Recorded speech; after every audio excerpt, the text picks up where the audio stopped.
देर रात जब देश सो रहा था तब रूस का एक जहाज भारत में उतरा। युद्ध को 1 साल पूरे होते ही रूस भारत पहुंचा है। इस जहाज में रूस के विदेश मंत्री सर्गेई लावरोव थे।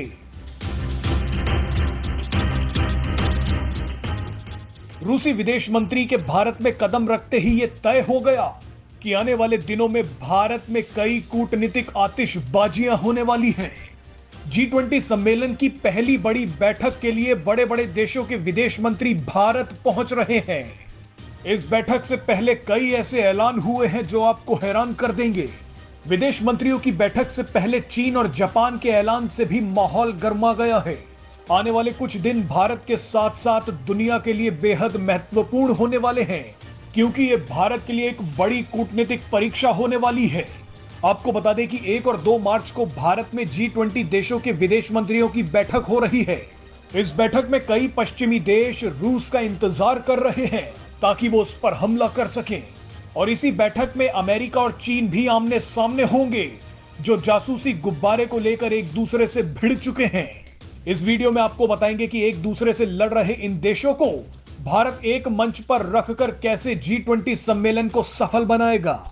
आपको बता दें कि G20 देशों के विदेश मंत्रियों की यह बैठक तय कर देगी कि इन सभी देशों के राष्ट्राध्यक्षों की बातचीत का एजेंडा क्या होने वाला है, क्योंकि विदेश मंत्रियों की बैठक के बाद इन सभी देशों के प्रधानमंत्री और राष्ट्रपति एक दूसरे से मिलेंगे।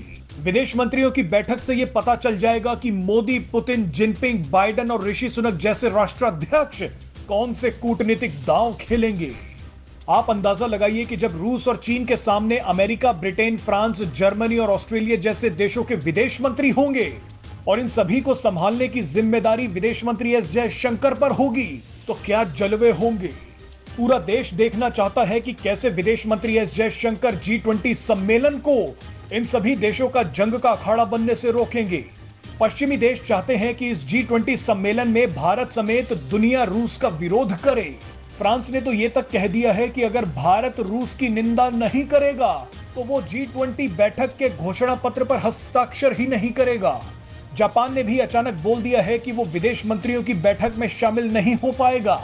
अब इसके पीछे क्या कारण है ये अभी तक साफ नहीं है। अब बयानों के इस जाल में विदेश मंत्री एस जयशंकर को ही रास्ता निकालना है। रूस ने G20 सम्मेलन शुरू होने से पहले ही कह दिया है कि पश्चिमी देश भारत में मंच का दुरुपयोग कर सकते हैं।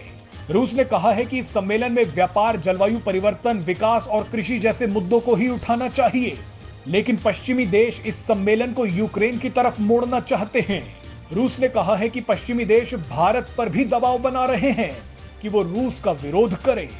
वैसे आपको बता दें कि भारत में हो रहे चीन और अमेरिका के रिश्ते भी एक खतरनाक मोड़ पर पहुंच गए हैं। आप ये मानकर चलिए कि भारत